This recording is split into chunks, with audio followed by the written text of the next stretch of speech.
Welcome back, my beautiful friends. You're listening to A Moment of Zen right here on 710 WOR, the voice of New York. I'm your host, Zen Sams.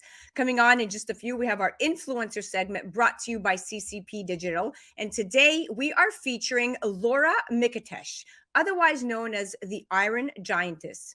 Now, she, at 22 years old, had a very unhealthy relationship with food, and that left her weighing over 300 pounds, clinically obese, and teetering on the edge of prediabetes.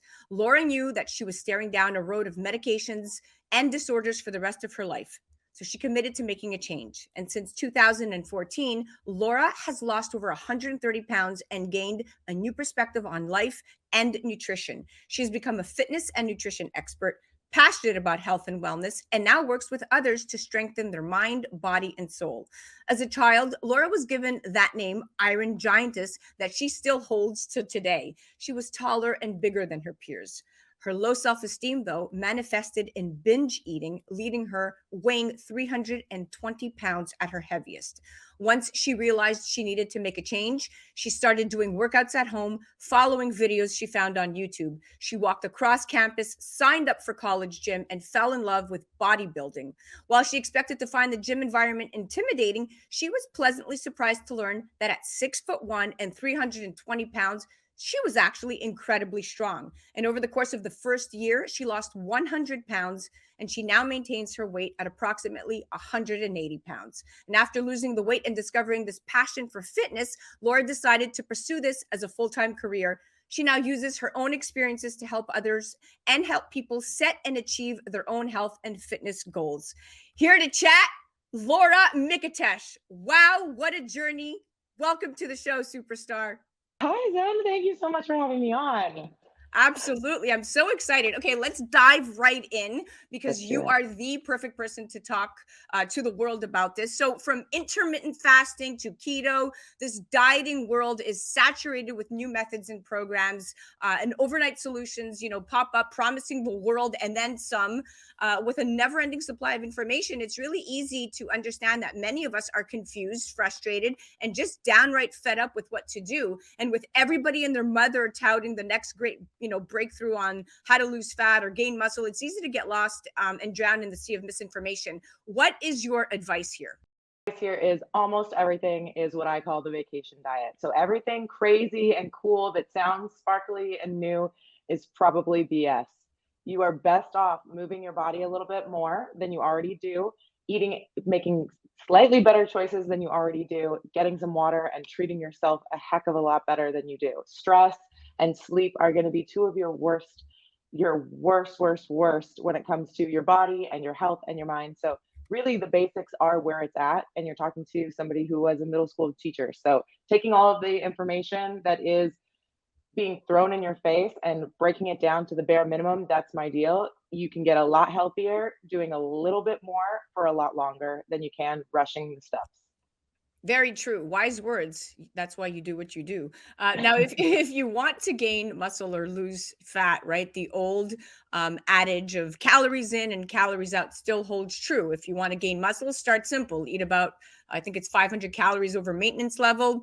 Eat around 1 gram of protein per pound of body weight and about 2 or more grams of complex carbs per pound of body weight. So keep healthy fats a bit on the low side, since each gram of fat has over twice the amount of calories as protein or carbs. And these are kind of the basic things that, people could do a Google search on and read. But when you look at fasting, right, if your goal is to gain muscle, fasting for the majority of the day, I feel, just won't work, because you need to eat several times a day to get in a consistent dose of protein and make sure you're a bit, over maintenance regarding your calories. You don't, you can't underfeed your gym efforts, so to speak, is what my trainer says.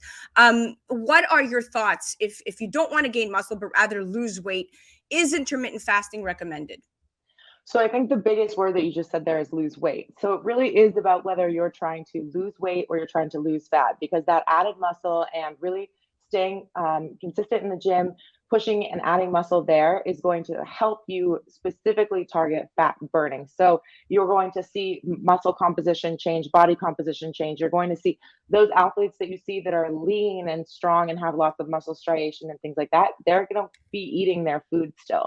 Typically, we see, especially with women in this society, a chronic under eating. And then what that leads to is the body pushing our brains to crave instant food, instant satisfaction, which is going to be sugar. So that's why you see a lot of women falling into binge eating habits. They think they're fasting, they go throughout the day, they're not providing enough nutrients throughout the day to their body, and their body is then sending those biochemical signals to crave carbohydrates at the end of the night.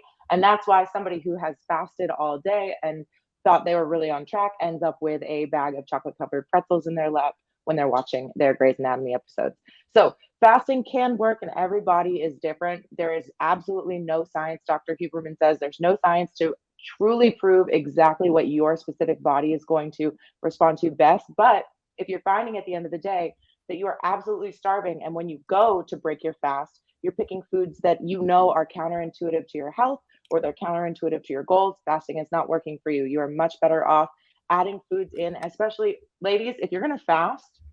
One of my biggest recommendations is try fasting by eating in the morning. And I know you don't like it, and I know you don't want to go all day feeling full, but if you're going to eat in the morning, that's going to tell you a lot about your hunger cycles. It's going to tell you whether your body actually enjoys fasting, because if you can fast and eat your breakfast, go till noon, and then you're not hungry throughout the day, maybe your body responds to fasting. But if you spend the rest of the day wanting to nosh on something, it's probably not for you. There you go. Wow. So much advice. You really pack it in there. Okay, we have about a minute and a half left, and I want to shift to obesity because the numbers are staggering. According to the Centers for Disease Control and Prevention, 2 out of every 5 adult Americans are obese. To put this into perspective, Laura, a 5'9" male weighing 203 pounds or a 5'6" woman weighing 186 pounds has a body mass index in excess of 30, and they are considered obese. So 40% of us exceed this threshold, and these statistics are kind of creeping up. So if you have to go back and look at obesity increases the risk of getting cancer, 13 different cancers, including breast, pancreas, thyroid, and liver, are all linked to obesity. What should people be cutting out of their diet, even as a simple guideline? Less than a minute. Sedentary lifestyles. That's my number one recommendation. Get your butt up, start moving, start walking. I know you had a long day at work, but you were probably sitting down. You've got to be moving. Even if you're incorporating 10-minute walks every few hours throughout your workday, that is going to change your life. Add activity. If I had to say anything else that you need to cut out, you do not have to exclusively remove anything from your diet forever, but try to minimize the amount of really, the foods you don't want to be eating. Increase your vegetables, increase your fruit, increase your wonderful protein content, and move your butt. Wow, you're the best. Thank you so much for coming on. I loved having you on. We're out of time, but wow, I'm going to definitely check out all your stuff. Thank you. Thanks for having me. Definitely check out Laura Micetich on the gram at the Iron Giantess. You're listening to A Moment of Zen right here on 710 WOR, the voice of New York. We'll be right back after this.